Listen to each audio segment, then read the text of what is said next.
Todo mundo cuida daquilo que ama. É natural. Inclusive, não se espera algo diferente. Claro que o que não devemos é nos apegar demasiadamente, de forma errada, às coisas, aos objetos, porque pode se tornar de zelo uma idolatria. Cuidado. Mas o amor e o cuidado para com algo é natural e até saudável, principalmente no que diz respeito a vidas. Vidas. E a palavra do Senhor nos diz que o Senhor ama. Deus não apenas exige de nós o amor, que vocês sabem, amarás o Senhor teu Deus de todo o teu coração, de toda a tua alma e de toda a tua força. O próprio Deus dá seu amor para conosco. E em seu amor, Deus mostra em toda a Bíblia o cuidado, como um pai que cuida de seus filhos. Todos os pais presentes sabem o que eu estou falando. Porque é natural, tendo em vista que Deus colocou isso em nós, porque faz parte da nossa imagem divina, o amor paterno. E de Gênesis a Apocalipse nós temos esse amor paterno, esse cuidado de Deus. Mas ele também vai aparecer de uma outra forma. Aqui em Efésios, Deus apresenta de uma forma também, uma forma diferente, também o amor dele. Como nós encontramos no texto que nós lemos, em Efésios 5, versículo 25 a 27. Então, vamos reler esses 3 versículos apenas. Diz assim a palavra do Senhor. Maridos, amai vossa mulher, como também Cristo amou a igreja, e a si mesmo se entregou por ela, para que a santificasse, tendo-a purificado por meio da lavagem de água pela palavra, para a apresentar a si mesmo igreja gloriosa, sem mácula, nem ruga, nem coisa semelhante, porém santa e sem defeito. Senhor Deus amado, o Senhor é muito bom. E na tua infinita graça, na eternidade, decidiu nos amar sem merecermos. Nos decidiu ter para si um povo sem que merecesse. E durante toda a nossa história, o Senhor mostrou, foi algo que nós vivenciamos até hoje, o teu amor. Um amor cuidadoso, um amor ensinador, um amor abençoador, um amor verdadeiro, um amor que faz bem, jamais o mal, que nos ensina a verdade, jamais a mentira, que nos conduz por bons caminhos, jamais por maus. E assim, ó Deus, o teu amor se mostra puro, santo, maravilhoso. Nós agradecemos por este amor. E pedimos que nos dê a graça de, pelo teu Santo Espírito, que fala poderosamente pela tua santa palavra, que o Senhor nos dê a graça de compreendê-la e aplicar às nossas vidas.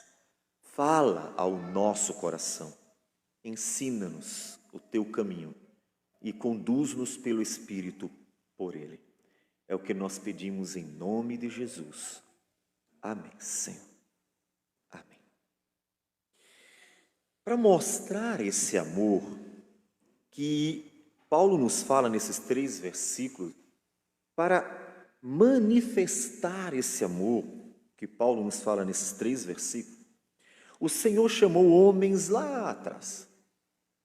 Esse amor não se manifestou na cruz apenas. Ali é o ápice. Ali é a maior demonstração.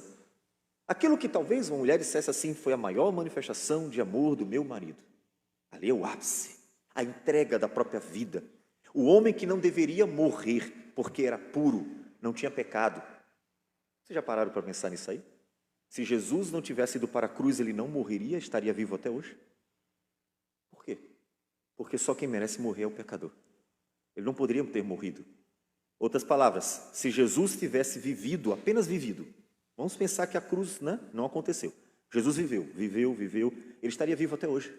Jesus teria 2000 anos. Por quê? Porque ele não pode morrer. Porque ele não pode morrer, ele não tem pecado. O pecado é que gera morte. O salário do pecado é a morte. Ele nunca pecou, porque ele morreria. Por isso que quando ele foi para a cruz realmente substituindo. Ele teria 2000 anos de vida hoje, Jesus. Quando ele trocou conosco, ele disse assim: eu não tenho como morrer, eu não mereço morrer, eu não posso morrer, porque eu não tenho pecado, mas eu vou morrer, eu aceito morrer por eles, vou trocar de lugar. Portanto, ali foi a manifestação maior do amor de Deus pela sua igreja. Mas não começou ali, começou muito antes, quando Deus foi chamando pessoas, abençoando pessoas e usando pessoas até para abençoar outras pessoas. Como nós vamos encontrar, por exemplo, em Gênesis, capítulo 18, versículo 19, Deus dizendo para Abraão e sobre Abraão o seguinte: porque eu o escolhi, e esse escolhi é o Abraão, para que ordene a seus filhos e a sua casa depois dele, a fim de que guardem o caminho do Senhor e pratiquem a justiça e o juízo, para que o Senhor faça vir sobre Abraão o que tem falado a seu respeito. Abraão era literalmente o pastor do seu clã.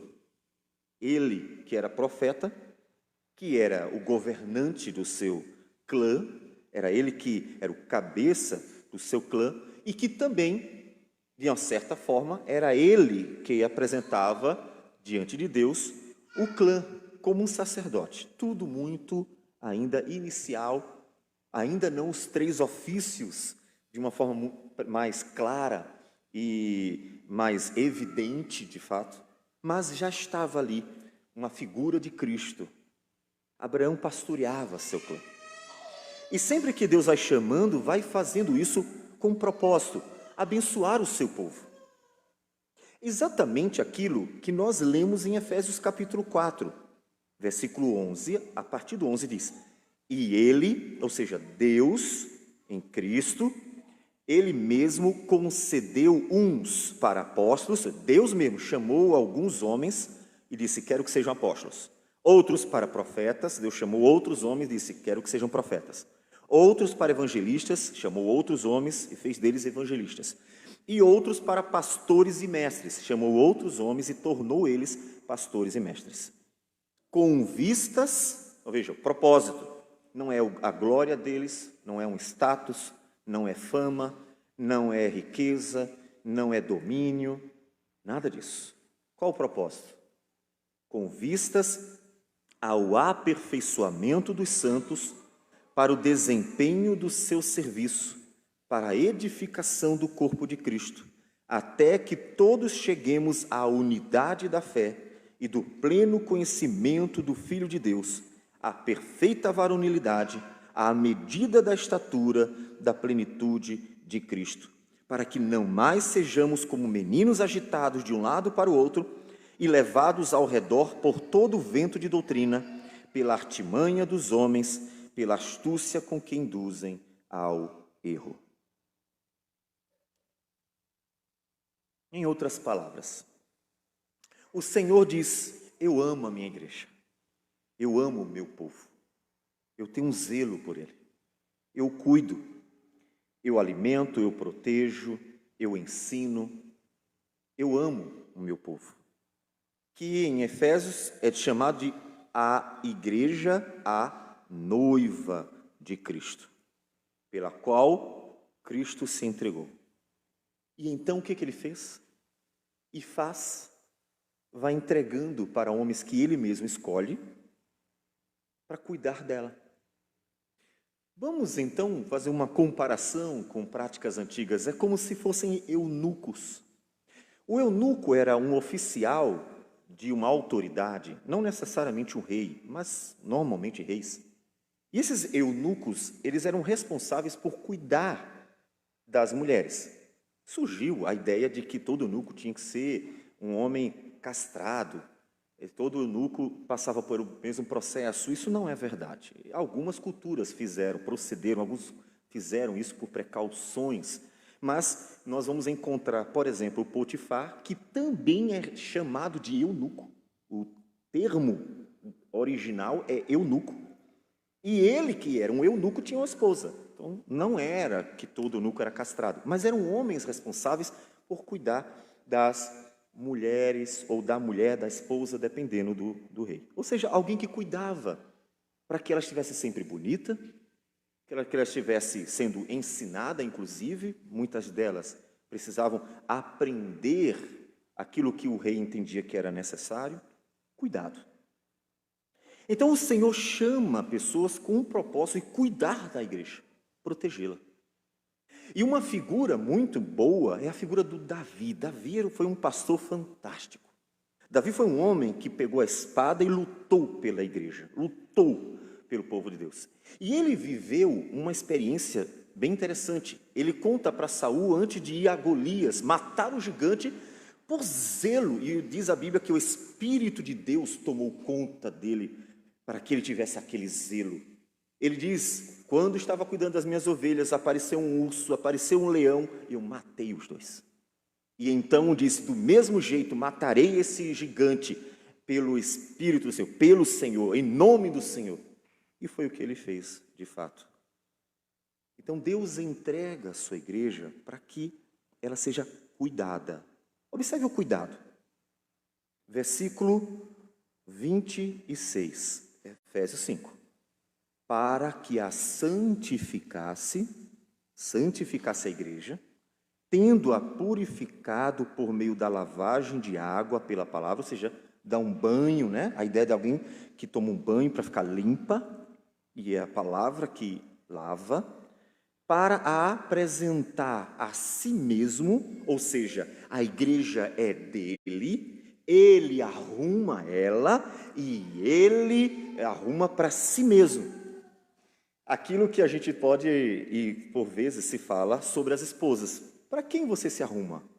Alguns vão dizer assim: uma mulher se arruma para outra mulher, porque elas querem desfilar entre si.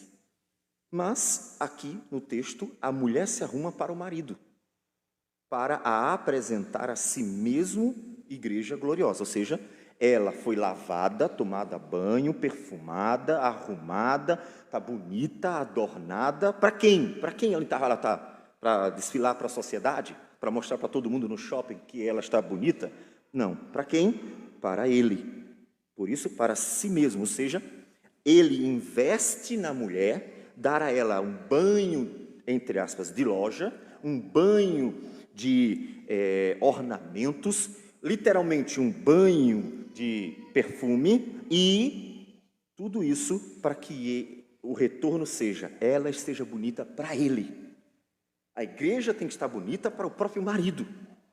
E esse é um padrão, inclusive, para as esposas. Pensem nisso, mulheres, pensem nisso. Estejam bonitas para o marido.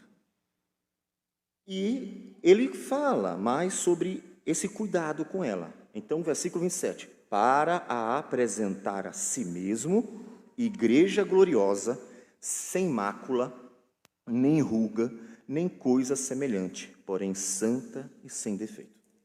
Então veja que ele detalha, numa analogia com uma mulher, né, questões naturais do corpo humano, né? A questão da ruga, coisas que vão aparecendo. Então é o cuidado. Então a mulher sendo cuidada, a ideia é que a igreja é cuidada pelo Senhor. O Senhor Jesus cuida dela.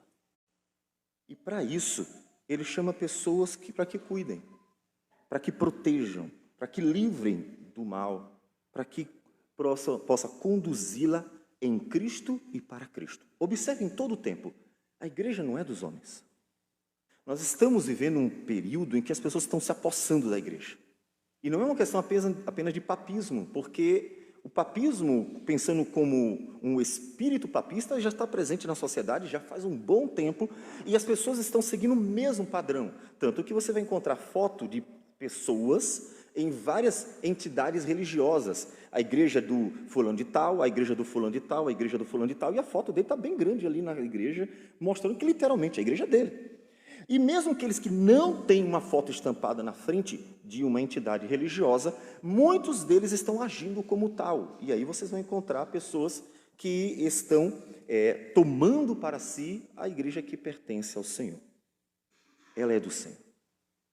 Qual é o nosso propósito? Nosso propósito é cuidar dela. O propósito não é tê-la para si, mas é cuidar dela, protegê-la, como Davi, nem que tenha que matar leões, nem que tenha que matar urso, mas é protegê-la, é guardá-la. E como é que se faz isso? Bom, Paulo faz isso para com a igreja de Efésios. Observe que todas as cartas de Paulo, ainda que ele não fosse pastor mesmo, porque Paulo não pastoreava as igrejas, Paulo plantava as igrejas e por um tempo ficava ali até que ela estivesse bem solidificada e ele então passava adiante. Então Paulo não era um pastor, Timóteo era um pastor.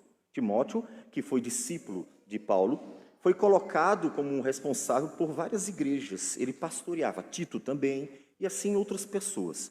Paulo era o apóstolo, e o propósito do apostolado não era o pastoreio.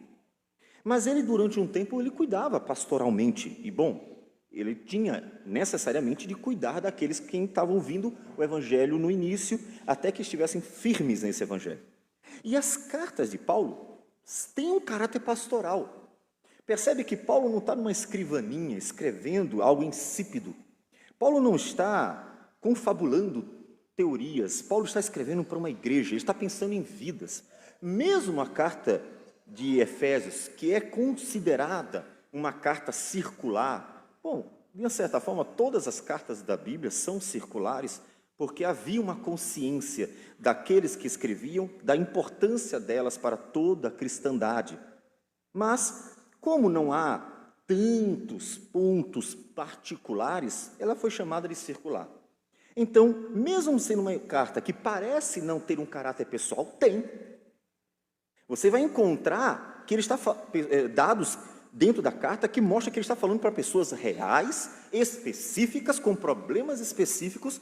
É muito pessoal, não é uma coisa impessoal.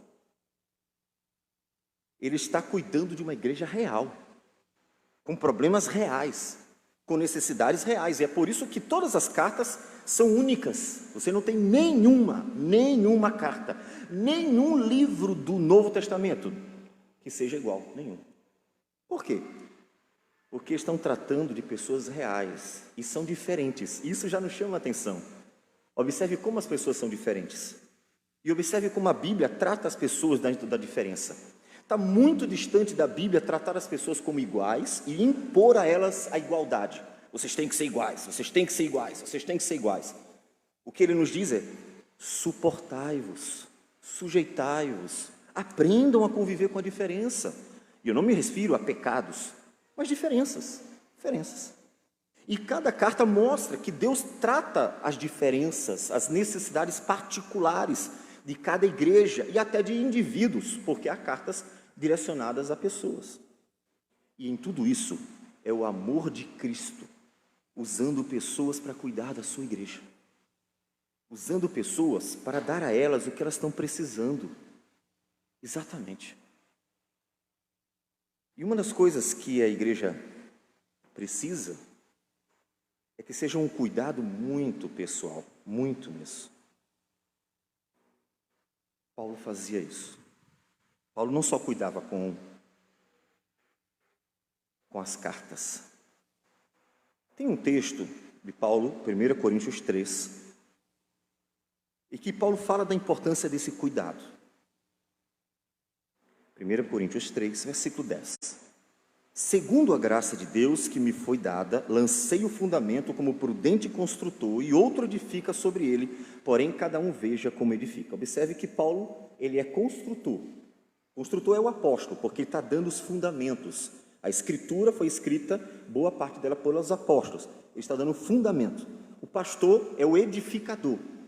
O pastor é aquele que pega a igreja e edifica a igreja sobre o fundamento. Porque o fundamento foi posto pelos apóstolos, pelos profetas. E então ele diz: porque ninguém pode lançar outro fundamento além do que foi posto, o qual é Jesus Cristo. O testemunho dos apóstolos sobre Cristo Jesus. Contudo, se o que alguém edifica sobre o fundamento é ouro, prata, pedras preciosas, madeira, feno, palha, manifesta se tornará a obra de cada um, pois o dia a demonstrará, porque está sendo revelada pelo fogo, e qual seja a obra de cada um, o próprio fogo a provará. Então, observe que o propósito é edificar a igreja que já recebeu o fundamento, aquela que é a noiva do Cordeiro e que então tem que ser cuidada porque ele a ama. Esta está fundamentada sobre Cristo, ela pertence a Cristo. E o propósito é edificá-la, é cuidar dela. Mas como você faz isso? Usando a analogia da mulher, um perfume bom, um perfume que não é bom.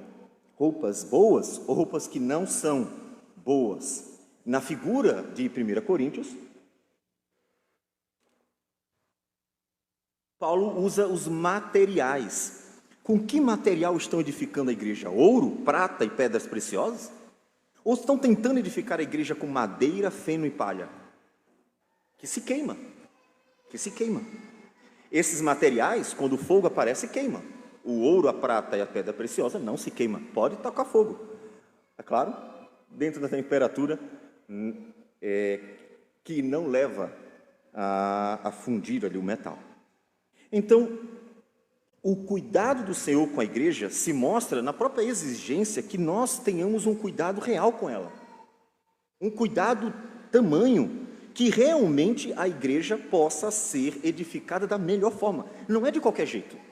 Deus não disse, faz de qualquer jeito. Deus não disse apenas, enche a igreja. Deus não disse assim, faz do teu jeito. Observe, não é do nosso jeito, é como Ele quer.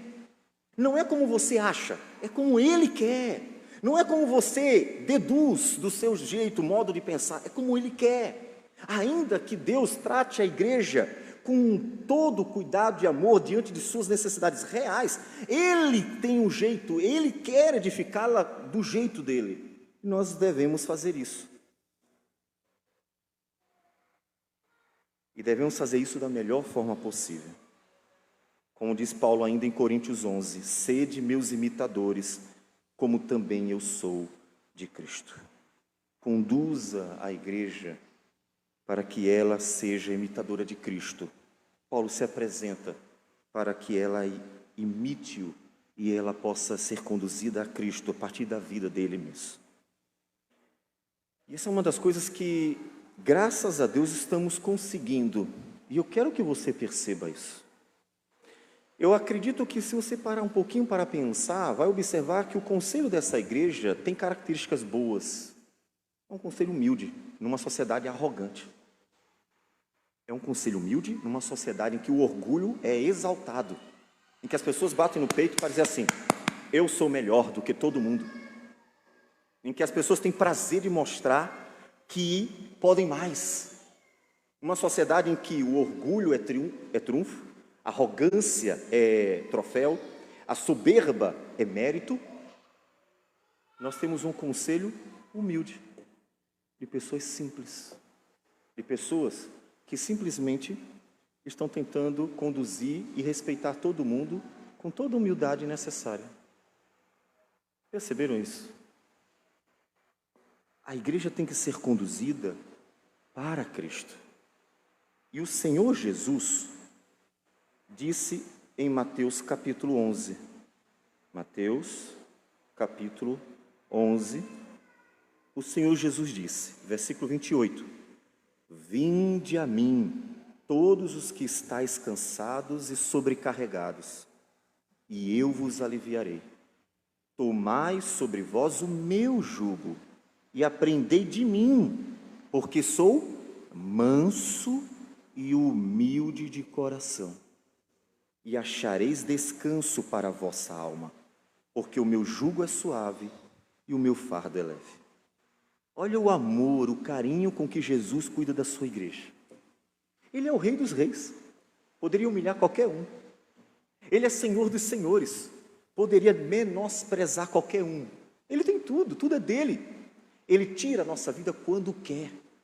E mesmo assim não despreza o fraco e nem superestima o forte. E trata com humildade todo mundo, com misericórdia e graça. O que nós temos que esperar do nosso conselho não é outra coisa, é a mesma humildade de Cristo.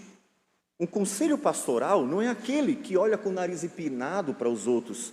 O conselho pastoral é aquele que olha com ternura, que vê aquele que chegou ontem, o analfabeto, que vê aquele que é rico e aquele que é pobre, aquele que sabe tudo e o que não sabe nada, com o mesmo terno amor, misericórdia e compaixão, para que todos sejam cuidados e imitem a Cristo, como o conselho está procurando imitar o Senhor.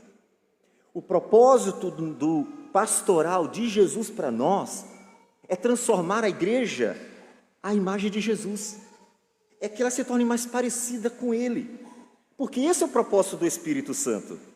O que Deus está fazendo na tua vida é muito mais do que te dando um carro novo, uma casa nova, um emprego novo e assim por diante. O que Deus está fazendo na tua vida é transformando a tua vida para que ela seja parecida com Cristo. Por isso o fruto do Espírito. Por isso em 2 Coríntios capítulo 3, versículo 18 diz: e todos nós, com o rosto desvendado, contemplando como por espelho, porque não vemos Jesus ainda pessoalmente, a glória do Senhor, somos transformados de glória em glória, na sua própria imagem, como pelo Senhor o Espírito. O que Deus está fazendo na tua vida, não sei se você já percebeu, é isso. É por isso que a igreja noiva dele, tantas vezes, precisa passar por aquele processo de purificação trabalhoso que a mulher passava. Isso é a jornada cristã em que Deus está trabalhando a sua vida. O propósito dele é que você pareça cada vez mais com Ele. E o conselho da igreja tem que ter esse propósito. Todos deveriam ter esse propósito. Porque nunca alimentamos o orgulho. Porque ele é só um pecado, não posso fazer isso. Não podemos fazer isso. Mas a humildade é uma virtude. O orgulho é um vício. A humildade é uma virtude. O Senhor quer que transformemos pela palavra de Deus a igreja. Não é do nosso poder, mas é pelo poder do Espírito e da palavra. A igreja é transformada, é ensinada. E é por isso que nos sentimos felizes por estar conseguindo alcançar o propósito de dar à igreja um modelo de liderança humilde, pastoral. Não somos políticos, somos pastores. Não somos apenas administradores, somos pastores. Ainda que tenhamos características diferentes, sim. E ninguém vai negar que o presbítero Marlon, é muito mais evangelista. O presbítero Paulo é muito mais alguém que gosta de pregar e ensinar a palavra. E o presbítero Douglas é alguém que com excelência cuida de todo o restante que nós não cuidamos. Ou seja, é alguém que cuida das necessidades. Não dá para negar isso. Mas nós, quando estamos juntos, estamos conversando pastoralmente. Estamos falando sobre necessidades reais. E Deus vai nos mostrando para que a gente saiba como lidar com aqueles que estão tentando destruir a igreja, com aquelas ameaças que vão entrando, com os problemas dentro, com aquilo que vai minando. E a gente vai trabalhando para oferecer à igreja o melhor. Isso é necessário.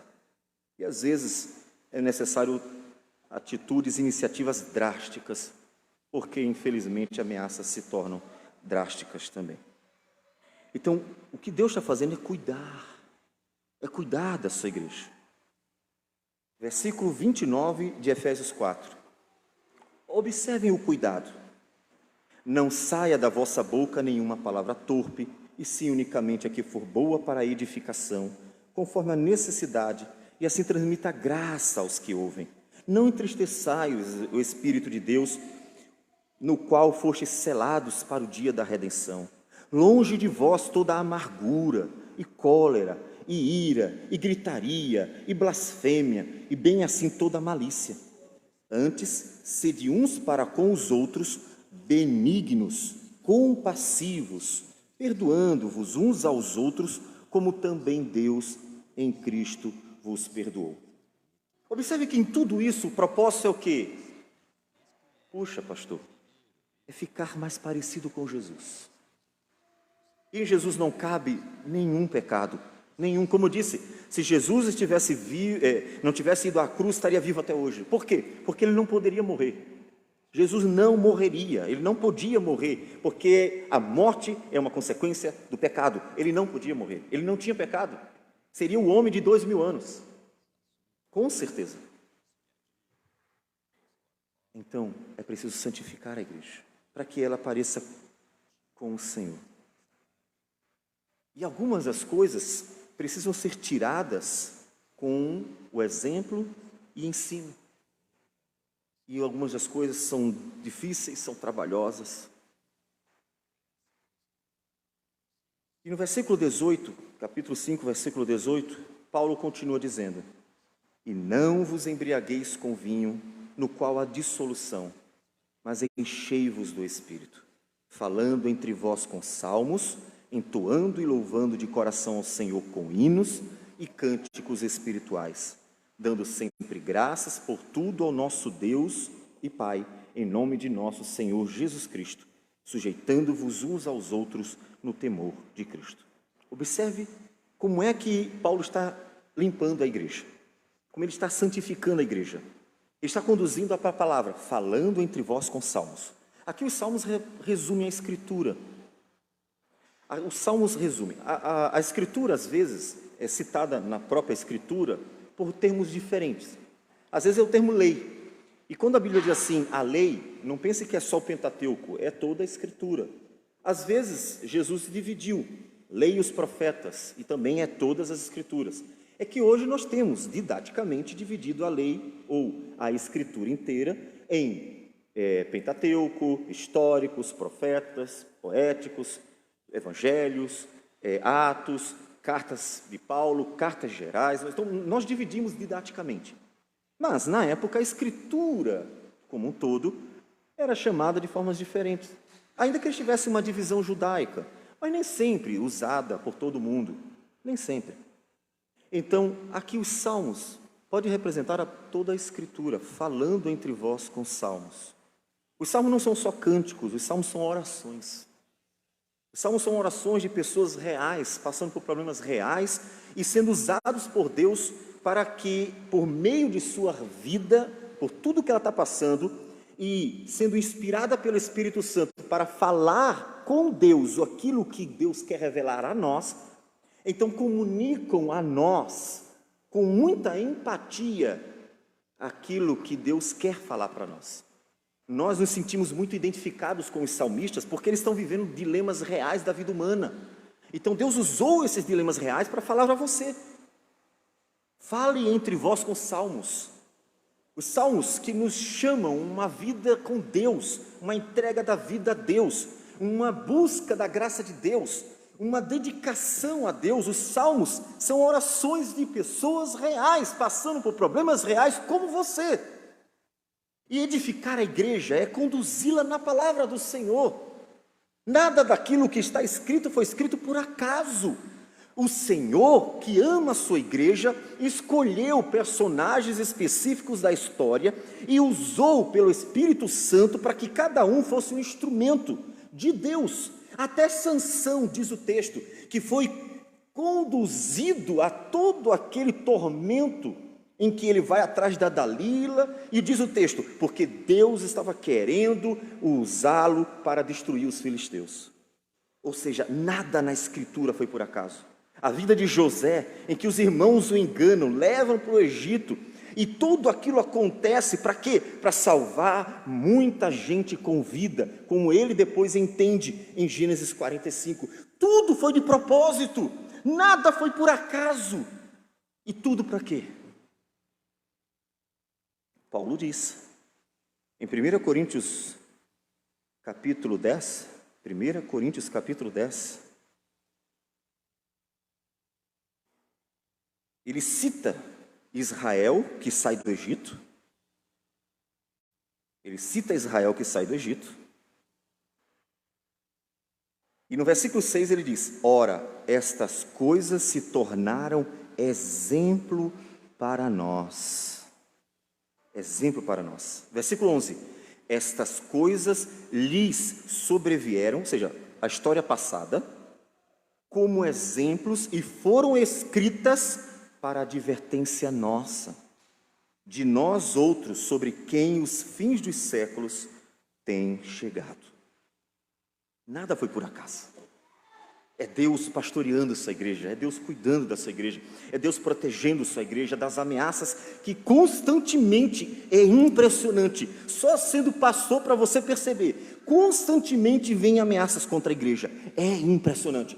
Satanás tem todos os defeitos do mundo, mas uma coisa parece ser uma virtude dele: perseverança. Que personagemzinho chato. Persevera em insistir contra a igreja, ele não desiste de destruí-la, ou de tentar destruí-la. Tanto que Satanás aparece no Éden e aparece em Apocalipse, ou seja, ele está perturbando desde o começo até o fim da história humana, quando Deus finalmente vai trazer a destruição dele, a destruição de Satanás. Até lá, a luta é grande e precisamos perseverar nessa luta. O propósito, portanto, do conselho de uma igreja pastoral, pastor de uma igreja, é cuidar da noiva dele, é protegê-la das ameaças que vão aparecendo constantemente contra ela. E é por isso que ele precisa estar sendo conduzido pelo Senhor, pelo Espírito e pela palavra, para saber como lidar com tudo pela graça de Deus. É por isso que a igreja é contrariada constantemente. Orgulho, inveja e maledicência. 3 coisas que há um tempo atrás eu mencionei. 3 pecados fortíssimos, bem presentes. Orgulho, inveja e maledicência. Pessoas se acham melhores do que todas as outras. Pessoas não gostam de ver as outras se darem bem. O irmão comprou um carro novo. Alegrai-vos com os que se alegram e chorai com os que choram. Eu um dia desse vi a postagem de um irmão de outro lugar, em que ele dizia: era mais fácil se chorar com os que choram do que se alegrar com os que se alegram, porque a inveja vem logo. Se o cara está chorando, aí você se considera alguém bom samaritano, então o orgulho já vem à tona. Porque quando você chora com o que chora, se você não fizer por amor divino, você fará por orgulho, e você não saberá, porque até que você reconheça o orgulho, provavelmente o tempo já se passou. E você vai chorar: ah, eu sou um bom samaritano, dei o ombro para o meu irmão chorar. Mas quando o irmão está se alegrando, quando ele está com a vida prosperando, quando as coisas dão certo para ele, quantos se alegram sem que aquela pontinha de inveja surja no coração?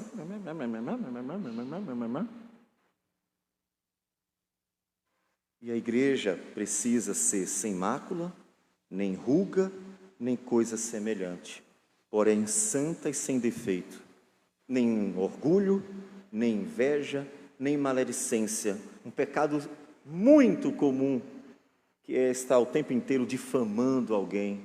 Nunca se vai na pessoa, sempre se vai no terceiros, com mesmo a conversa fiada, sempre tem uma desculpa de amarelo. 3 pecados comuns, não são os únicos, mas são os comuns dentro das relações sociais. Dentro das relações sociais. Qual é o propósito? Tem que ser santificar a igreja.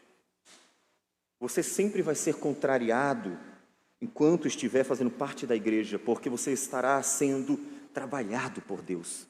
Você estará sendo limpo por Deus. É isso que significa que todas as coisas colaboram para o bem dos que amam a Deus. É que Deus está trabalhando a tua vida. Pergunte para os meus filhos quantas vezes apanharam, quantas vezes ficaram de castigo, quantas vezes foram chamados à atenção. Hoje, só olhar para Lucas é suficiente para que ele se sinta intimidado. Mas para isso foi preciso que ele visse quem é que manda em casa. E então entendesse que nossa direção é uma direção boa. A autoridade e a autoridade dirigida para o bem. Para o bem. A igreja está sendo lavada pela palavra. Jesus disse: já foram limpos pela palavra, mas precisam lavar os pés. A igreja precisa ser lavada. pela palavra, nessa jornada, o tempo inteiro sendo limpa. Para quê? Para apresentar a si mesmo igreja gloriosa. Ela pertence a Ele. Então, falando entre vós com salmos, ou seja, nós deveríamos alimentar na vida da igreja, em vez da maledicência, conversas em torno da própria Escritura. Em vez de inventar novidade, em vez de confabular teorias extra-bíblicas, deveriam estar girando em torno da Escritura, porque é ela que é a palavra de Deus, é ela que santifica, é ela que nos foi dada para que a igreja seja lavada, é ela que conduz a Cristo e que conduz em Cristo à eternidade, não é outra. Cristo é chamado de o Verbo eterno, o Logos divino, a palavra de Deus, porque Logos em João, basta fazer uma exegesezinha no Evangelho e verá que não significa o Logos filosófico de Platão, Aristóteles, ou seja lá quem for, significa palavra de Deus, é simples. Examina melhor o texto. Então você verá que a palavra de Deus é o poder de Deus para a salvação, como o próprio apóstolo Paulo nos fala em Romanos, capítulo 1, versículo 16. Pois não me envergonho do Evangelho, porque é o poder de Deus para a salvação de todo aquele que crê, primeiro do judeu e também do grego. É essa palavra que lava a igreja pelo agir do Espírito Santo nela. E é por isso que os agentes, os servos pequeninos do Senhor, chamados para cuidar dessa igreja, devem conduzi-la na palavra de Deus, e somente nela. Pode vir qualquer outra coisa, a mais sublime aos olhos dos homens, somente a Escritura, porque ela é suficiente para edificar a igreja, nada mais, nada mais.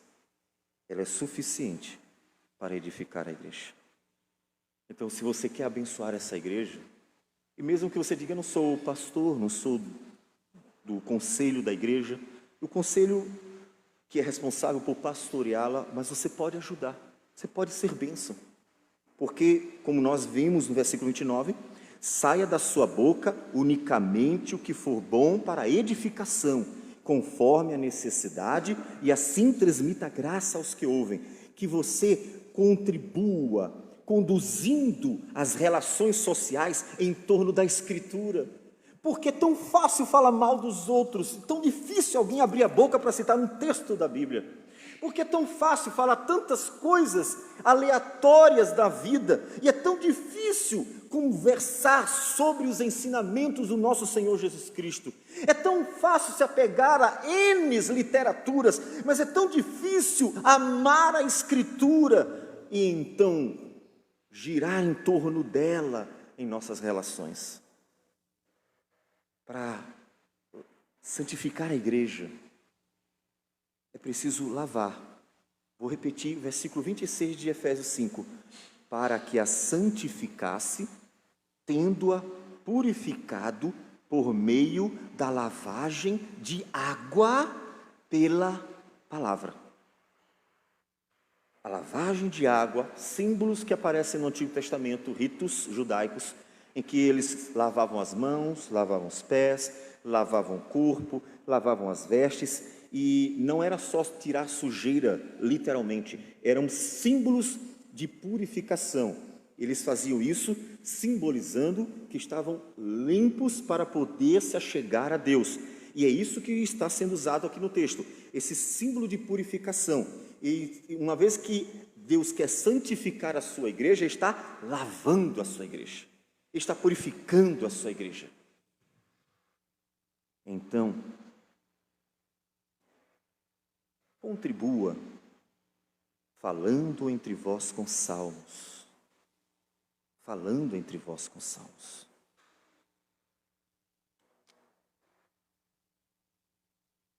Essa obra é muito importante para Deus. Deveria ser para você. Observe a importância. Versículo 18. Enchei-vos do Espírito. Pessoa da Trindade. Versículo número 20. Dando sempre graças por tudo a nosso Deus e Pai, outra pessoa da Trindade. Em nome de nosso Senhor Jesus Cristo, sujeitando-vos uns aos outros no temor de Cristo, outra pessoa da Trindade. O apóstolo Paulo cita o Deus triuno, falando da obra de santificação da igreja.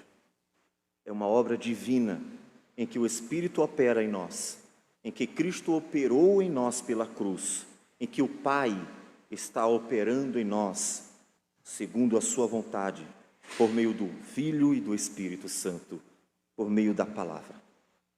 É algo importante para Deus, deveria ser para você. Eu sei que é tão importante para você comer. Muitas pessoas, até se deixar, nem esperam, saem correndo porque precisam comer logo. É tão importante para você comer, mas é mais importante para você o trabalhar de Deus na sua vida. É tão importante para você trabalhar para ter dinheiro e ter as coisas, mas para Deus é mais importante o trabalhar de Deus na sua vida.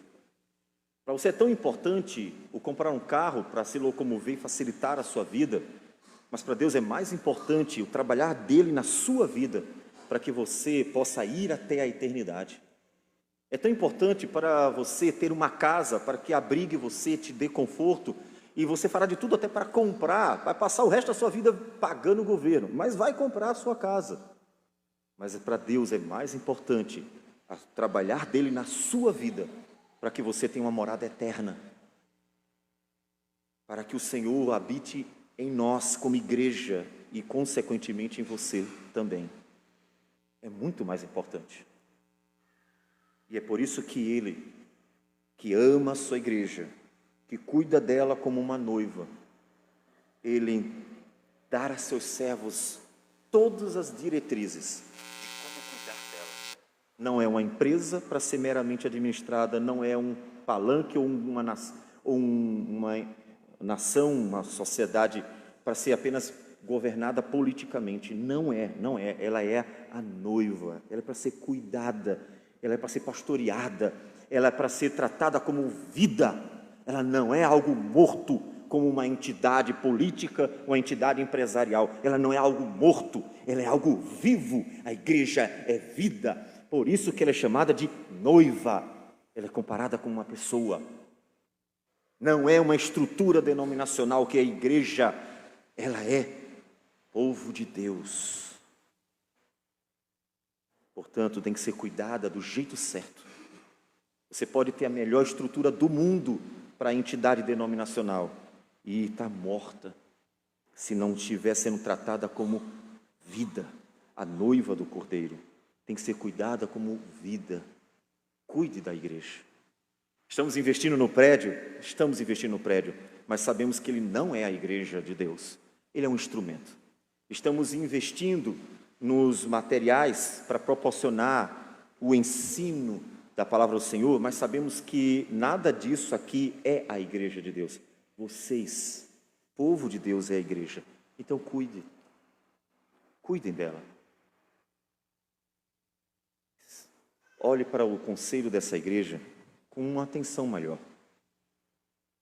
É algo que nós conversamos entre nós. Vocês não estão presentes nas reuniões do conselho, naturalmente, mas nós conversamos muito sobre essas coisas. Temos que ser modelo, temos que nos pastorear, temos que cuidar uns dos outros, temos que observar o que precisamos melhorar e temos que nos ajudar. E temos que estar atentos. E uma das coisas que a gente faz com muito cuidado é ser humildes. Uma das coisas que a gente faz com muito cuidado é tentar tratar de forma que a igreja nos veja como Jesus era visto, uma pessoa comum, simples, não manda-chuva. Jesus nunca foi tratado assim, porque ele era assim. De forma que vocês possam ver nesse conselho um exemplo acessível. E em qualquer momento que precisar, chegar para o presbítero Douglas e pedir uma ajuda, um conselho, uma orientação, uma direção, e pedir.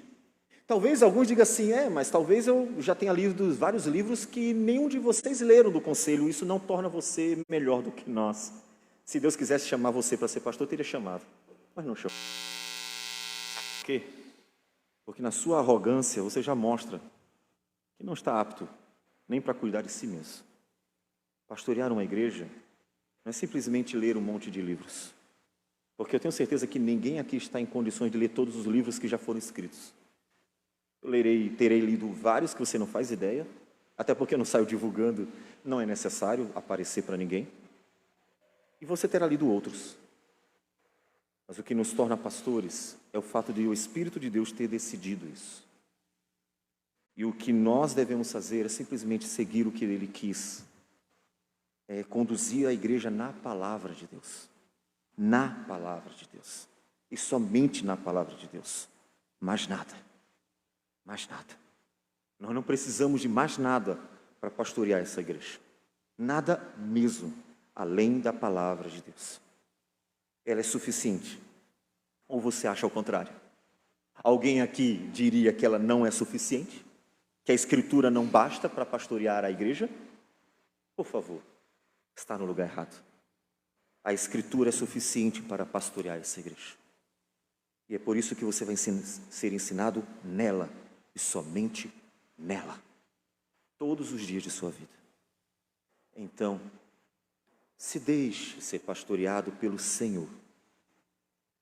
O propósito de termos vários domingos exposto Efésios 4 e 5 é para que esse ano que começa, possamos começar quebrantados, possamos começar preparados para tudo que Deus vai ensinar a nós. Saiba, não é só você, porque quem mais aprende o que prega é o próprio pregador, porque o Senhor tem que falar primeiro ao seu coração. Mas tudo que Deus vai ensinar também a vocês. Tudo que Deus vai ensinar a essa igreja no decurso de 2023. Pela escola bíblica dominical, usando cada professor, desde os pequenininhos que vão aprender com as profs, o ensino bíblico, a palavra de Deus. Os mais velhos, que talvez em idade sejam mais velhos do que os professores, mas que devem aprender a humildade, para que consigam aprender também com eles. Afinal, ninguém aqui se basta. Podemos e devemos todos nós aprender com o Senhor, até mesmo se Ele usar uma criança, como muitas vezes usou, como o profeta Samuel. Então, se deixe ensinar, porque o que Deus está fazendo na sua vida é torná-lo mais parecido com Jesus. E essa é a maior bênção que o Senhor pode nos dar aqui. Não se compara com nada mais. Tudo que Deus pode nos dar é inferior àquilo que Ele nos faz na nossa vida em Cristo Jesus, para parecermos com Ele. O que Ele faz em nossas vidas pelo Espírito Santo e a palavra, para nós parecermos com Ele. Então se deixe, se desfaça de si mesmo, acabe com tudo aquilo que impede o seu caminhar e que está cobrindo os seus olhos e impedindo você de ser conduzido. Você precisa do Senhor. E aproveite, porque Ele graciosamente está se dispondo a abençoar você. Então, noiva de Cristo, Jesus a ama. Jesus a ama de verdade. Se deixe ser santificada pela lavagem de água pela palavra, para que seja apresentada a Ele como igreja gloriosa, sem mácula, nem ruga, nem coisa semelhante, porém santa e sem defeito. A igreja do Senhor da glória, do Deus eterno. Senhor Deus,